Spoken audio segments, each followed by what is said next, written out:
So we're reaching the end of the year, and I wanted to do a little video just sort of rating the books that I've read this year. I've read 16 this year, which is a huge achievement for me. I know a lot of people can read like 100 books in a year. I just don't have time for that.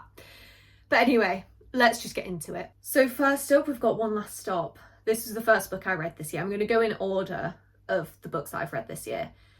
Now, One Last Stop, I absolutely loved. I love any book written by Casey McQuiston, I think. She's just amazing. So that's going straight into S.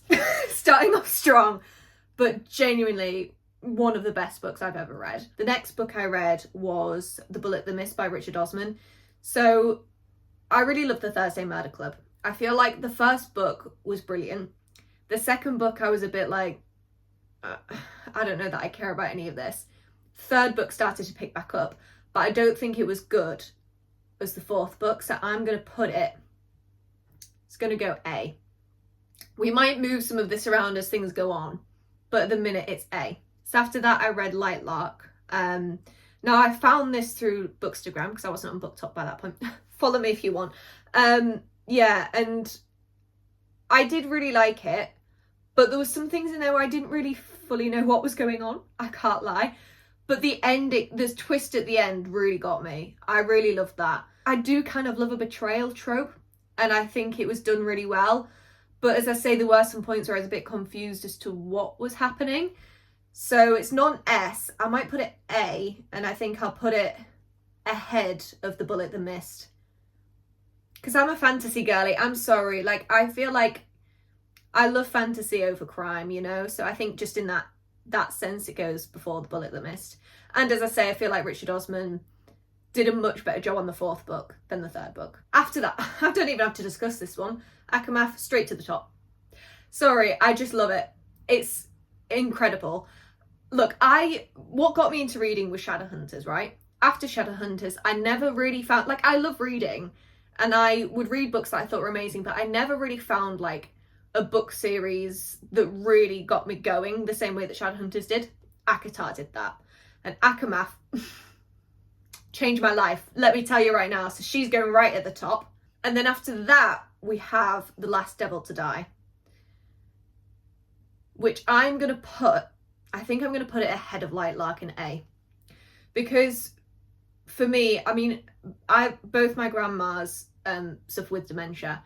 So I think Richard Osman's writing in that book around Stephen and him dealing with his dementia, it really rang home, and he did such a great job of writing that. I know that, was it his grandparents had dementia as well? So he did a really great job of writing that storyline in itself. But that book was incredible. I think it's the best Richard Osman has written yet.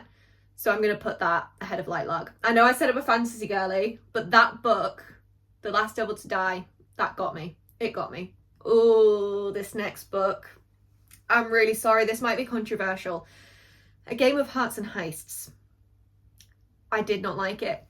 I'm really sorry. I think I've reviewed it about 3 stars on Goodreads. If I'm honest, looking back, I would probably give it less. I'd probably give it 2 stars because of the other books I've read this year. So, top it by a lot more. I would probably rate it 2 stars now. At the time, it was probably 3 stars. And it's because at the time I was obsessed with sapphic romantasy. Basically, this is so wild. So after I watched Agatha All Along, and being not queer baited, but you know what I mean? After Agatha and Rio had one kiss and then that was it. That's all we got. I was like, I need some sapphic romantasy right now. I need to read something. But there's just not it's not, there's no famous sapphic romantasies out there, I don't think. Not as famous as ACOTAR or Shadowhunters. And whilst those series do have queer characters in them, I wanted something that was solely sapphic. And there's just nothing. So I did a Google search and loads of people were talking about Game of Hearts and Heists, saying that wasn't even the title. Game of Hearts and Heists.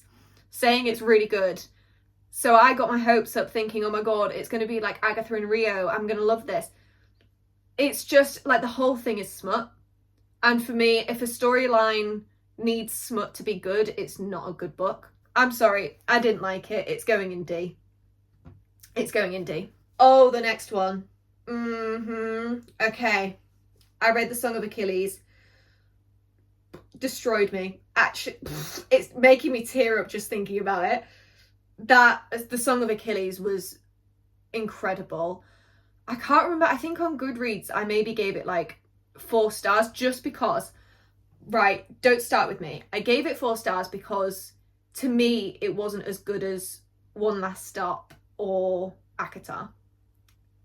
I'm really sorry, but it is going to get A. Whereabouts in A? I think I'm going to put it in front of Light Lark, behind Last Devil to Die, just because, like I say, Last Devil to Die was a bit closer to my heart because of like the whole dementia aspect and the way that was written. But The Song of Achilles, incredible, incredible. And then the next one, A Court of Wings and Ruin, that's going in S, but do I put it behind One Last Stop? This is where it gets difficult because I really do love ACOWAR. But I don't love it as much as ACOMAF, because obviously ACOMAF is where everything happens with like Feyre and Rhys. And I love One Last Stop, like more than anything on this planet. Apart from ACOMAF, apparently. So I'm gonna have to put ACOWAR behind One Last Stop. Okay, next up is Fearless. This is it's the 3rd book in the trilogy, but it's technically the 4th book of the storyline, isn't it? Because we have Powerful as well. I really loved Fearless. I think it was a great end to that trilogy. No bad words towards it, but I don't think it tops The Song of Achilles. It tops Light Lark, definitely. So we'll put it between. It's going in between them. Next one. Oh dear. A Court of Frost and Starlight. She was disappointing. I love ACOTAR, so I loved reading these characters, like, sort of like in a Christmas setting. It was kind of like a Christmas movie, but for ACOTAR, do you know what I mean? But nothing happened. I found it boring. I'm really sorry. So she's going, this is awful. She's going in C. She's not as bad as Game of Hearts and Heists. She's not bad at all, but because nothing happened, I just found it boring. Okay, next up we have Nightbane. Oh wow. The whole thing with like Oro and Grimm, I really loved. I love something like that where it's a love triangle, but I love how in videos before I've said like, oh my god, I don't want love triangles, I just want thruples. I loved this love triangle. I actually really did. And it's one of those again where I can't decide whose team I'm on. Am I team Oro? Am I team Grimm? I have no idea, because I kind of love both. Like, I know Grimm's evil, but since we had like all the flashbacks of her relationship with Grimm, I really kind of love him. Do I dare say I'm team Grimm? I don't know. I just think I don't know. They have that whole history, you know? And I feel like Oro, I don't know, because he is really sweet. Oh my god, it's so difficult. Anyway, we're not ranking boyfriends right now. Nightbane, I say, goes ahead of Light Lark, behind Fearless. Oh, next one.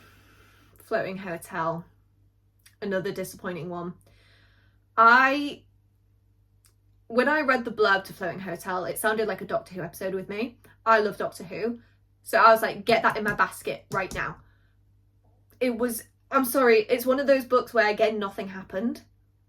Like, the whole time I was like, what's going on? It's described as like, what is it? Like I don't know what it is. Calm sci-fi? I don't know. Cozy sci-fi. That's it. But I wasn't expecting it to literally just be nothing. Like, we just switched point of views all the time and I had no idea what was going on. And it was basically just following all their lives. I don't know. It didn't live up to the expectations I had, I think, because when I read the blurb, it kind of came across a bit like a Doctor Who episode. And it just wasn't. It wasn't that exciting. So it's going in C, but it's going to go below A Court of Frost and Starlight. Okay, this is where it gets interesting. The final 4 books of this year. Best books I've ever read, dare I say. So I read The Last Hours by Cassandra Clare all in one go, the whole trilogy. No bad words against it. Ultimately, I gave it 5 stars on Goodreads. So, Chain of Gold. She's going in S, but I think I'm still going to put her behind ACOWAR. Chain of Iron. She started Can you hear my laptop like fighting for its life? Is she okay? I'm sorry. A Chain of Iron. This is getting really difficult now. Oh my god. Chain of Iron, I think I'm gonna put... I don't know. I really don't know. This is awful. This is awful. Chain of Iron I'm putting between Aka War and One Last Stop.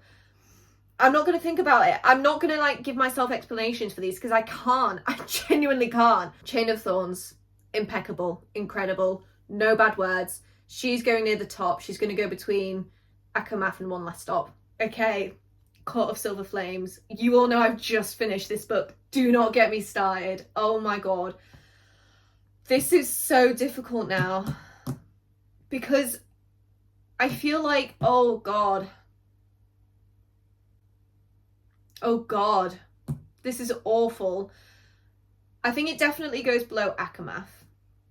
Don't get me wrong, I love the Court of Silver Flames, but ACOMAF was where I really got into ACOTAR and I started to love it. And obviously everything with Fair and Reese happens. ACOMAF for me is tops. It really is. Does it go above Chain of Thorns? That's the question. Because I don't know if I'm biased at the minute because I've only just finished it. Chain of Thorns was incredible. The last hours, the whole series, the whole trilogy was amazing. And I will always say that about a Cassandra Clare book. She is incredible. I'm sorry, it's going to have to go below Chain of Thorns. Oh, I've done it. Ah! Okay, nothing is in B. I feel like we've got to move some things around now. So what I'm going to do, I think The Bullet That Missed is going to have to move to B. As is Light Lark. As is Nightbane. As is Fearless. And I'm going to move A Chain of Gold to A. There we go. Yeah, I'm happy with that. I'm not moving anything else. Dear God. I'm happy with that. You know what? Yeah, happy with that. Anyway, so that's my 16 books of this year rated. There you go. This was more difficult than I thought it was going to be. My God. So there you have it. There's the rating of the 16 books I've read this year. We'll see how many I read next year. Maybe we'll do this again. I don't know. This was a lot more difficult than I thought it was going to be. But yeah, so I hope you all had a lovely Christmas and have a happy new year. I'll see you next year.